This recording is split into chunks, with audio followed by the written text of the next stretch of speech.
Bendiciones. Repite conmigo.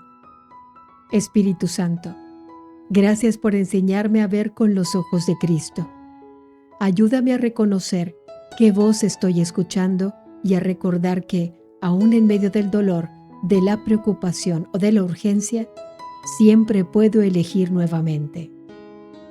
Hoy nos disponemos a realizar la práctica de la lección 239 de un curso de milagros. Mía es la gloria de mi Padre.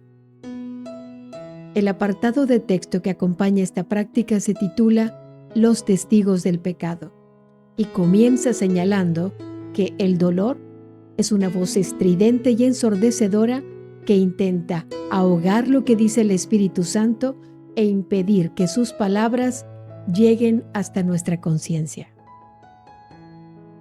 Esta descripción resulta muy cercana a la experiencia humana.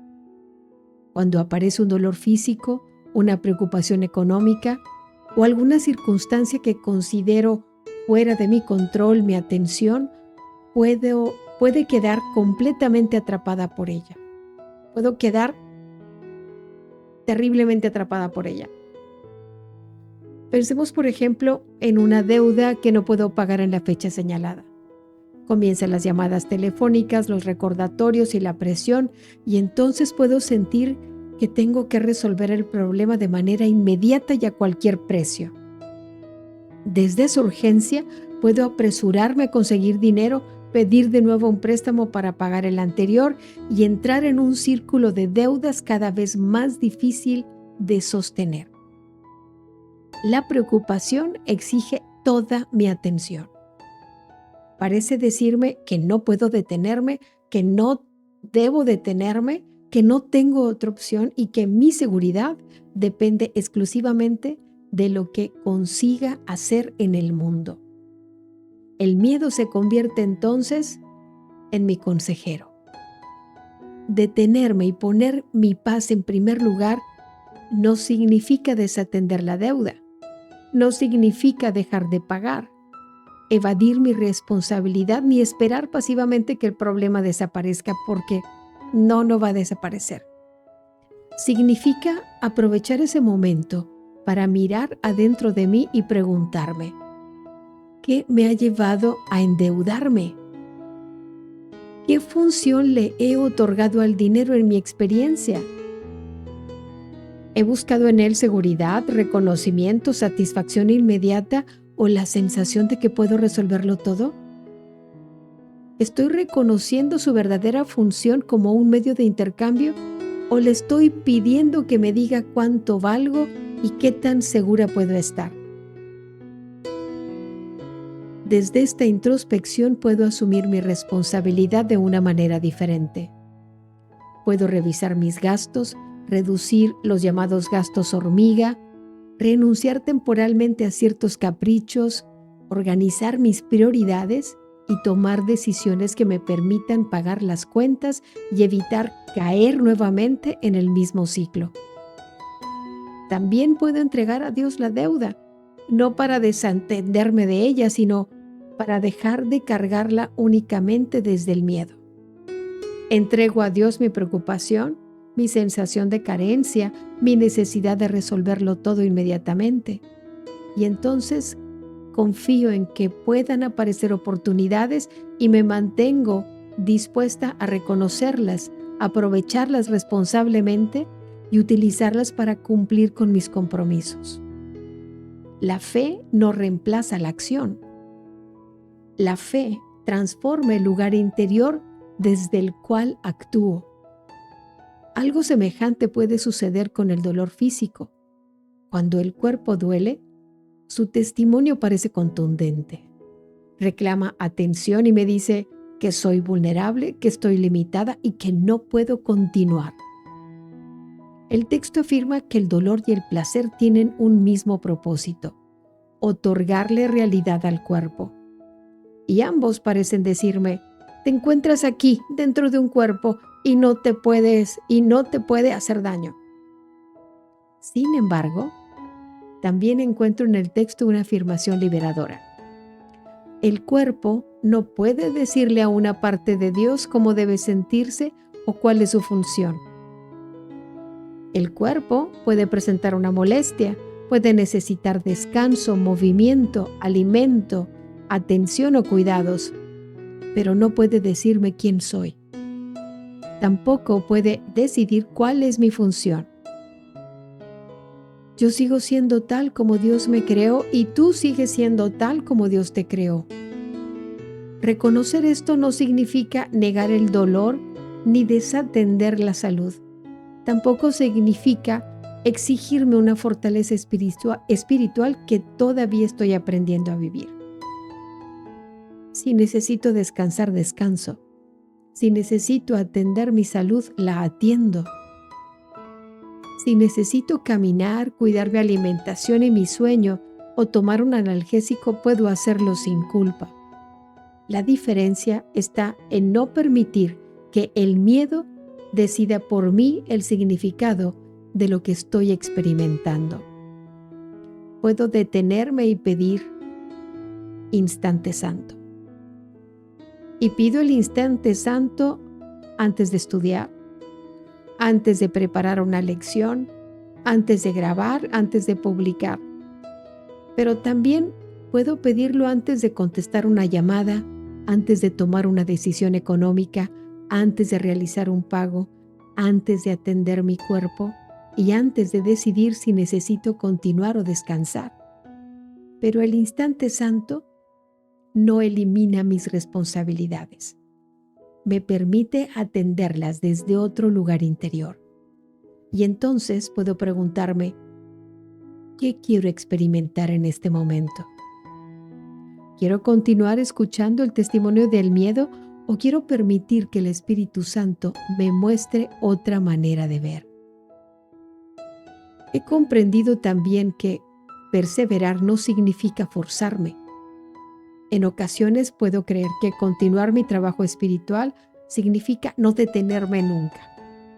Pero si la sensación de necesidad me acelera hasta el punto de descuidar mi sueño, mi alimentación, mi salud y mi paz, esa actividad también puede convertirse en otra forma de distracción.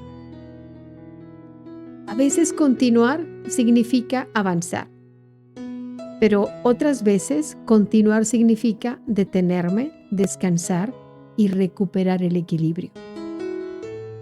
Ser testigo del milagro es aprender a detenerme conscientemente antes de que el miedo, el agotamiento o el dolor tengan que detenerme.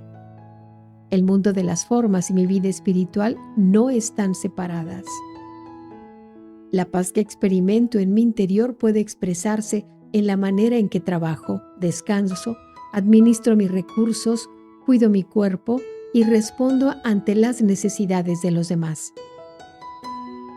El apartado del texto nos invita a lo siguiente. Sé, pues, un testigo del milagro y no de las leyes del pecado. Ser testigo del milagro no consiste en negar lo que parece estar sucediendo. Consiste en dejar de utilizarlo como prueba de que estoy separada de Dios. También significa dejar de contemplar el sufrimiento de otra persona como demostración de su fracaso, de su culpa o de su separación o de que yo estoy mejor. Una dificultad económica, una dolencia física o una experiencia de angustia pueden ser reconocidas como una petición de curación, una llamada de socorro.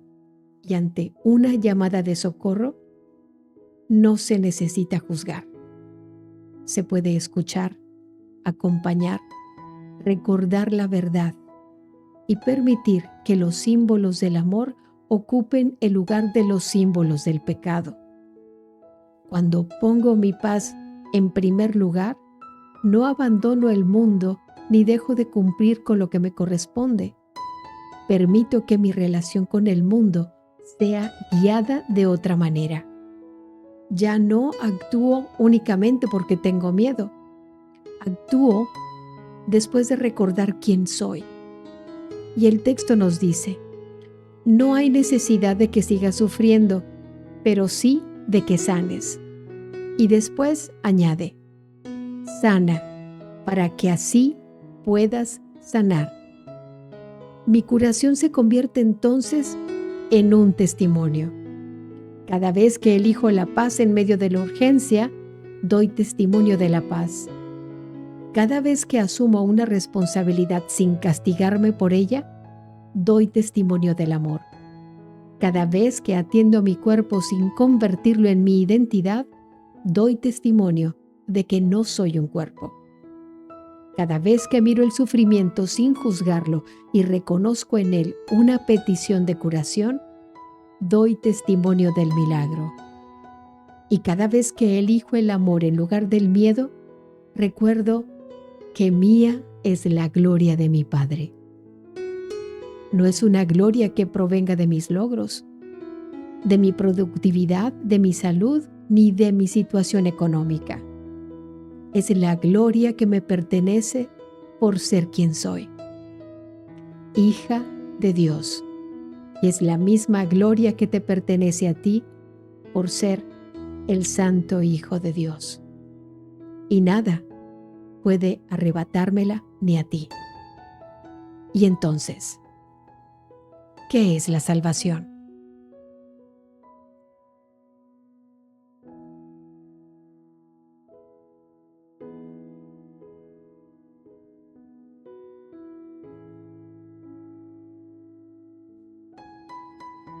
Ay, perdóname, ya localicé el texto.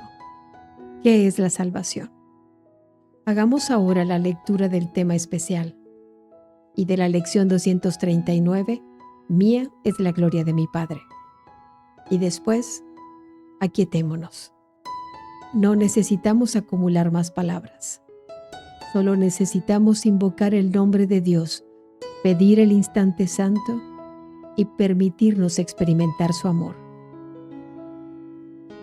Leamos. ¿Qué es la salvación? La salvación es la promesa que Dios te hizo de que finalmente encontrarás el camino que conduce a Él. Y Él no puede dejar de cumplirla. Garantiza que al tiempo le llegará su fin, al igual que a todos los pensamientos que se originaron en Él. La palabra de Dios se le concede a toda mente que cree tener pensamientos de separación para que reemplace esos pensamientos de conflicto con el pensamiento de la paz. El pensamiento de la paz le fue dado al Hijo en el mismo instante en que su mente concibió el pensamiento de la guerra. Antes de eso, no había necesidad de ese pensamiento, pues la paz se había otorgado sin opuestos y simplemente era. Una mente dividida, no obstante, tiene necesidad de curación. Y así, el pensamiento que tiene el poder de subsanar la división pasó a formar parte de cada fragmento de la mente que seguía siendo una, pero no reconocía su unidad. Al no conocerse a sí misma, pensó que había perdido su identidad. La salvación es un deshacer en el sentido de que no hace nada, al no apoyar el mundo de sueños y de malicia. De esta manera, las ilusiones desaparecen. Al no prestarles apoyo, deja que simplemente se conviertan en polvo. Y lo que ocultaban queda ahora revelado. Un altar al santo nombre de Dios donde su palabra está escrita, con las ofrendas de tu perdón depositadas ante Él, y tras ellas, no mucho más allá, el recuerdo de Dios. Acudamos diariamente a este santo lugar y pasemos un rato juntos. Ahí compartimos nuestro sueño final. Es este un sueño en el que no hay pesares, pues contiene un atisbo de toda la gloria que Dios nos ha dado. En él se ve brotar la hierba, los árboles florecer y los pájaros hacer sus nidos en su ramaje. La tierra nace de nuevo desde una nueva perspectiva. La noche ya pasó y ahora nos hemos unido en la luz. Desde ahí, extendemos la salvación al mundo, pues ahí fue donde la recibimos. El himno que llenos de júbilo entonamos le proclama al mundo que la libertad ha retornado, que al tiempo casi le ha llegado su fin y que el Hijo de Dios tan solo tiene que esperar un instante antes de que su Padre sea recordado, los sueños hayan terminado, la eternidad haya disuelto al mundo con su luz y el cielo sea lo único que exista.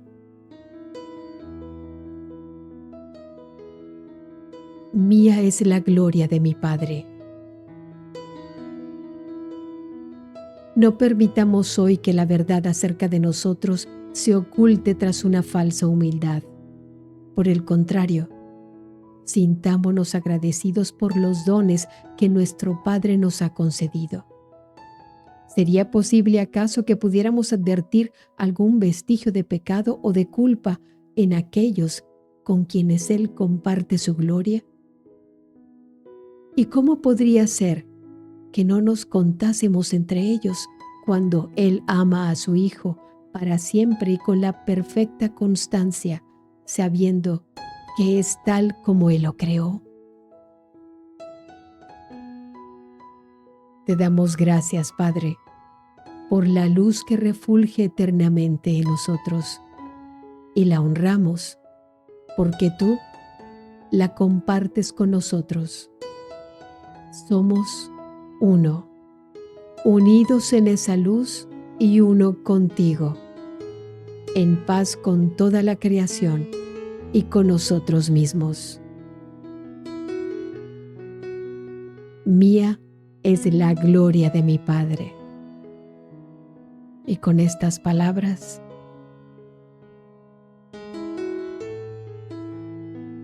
descansamos y reposamos en silencio. Mía es la gloria de mi Padre.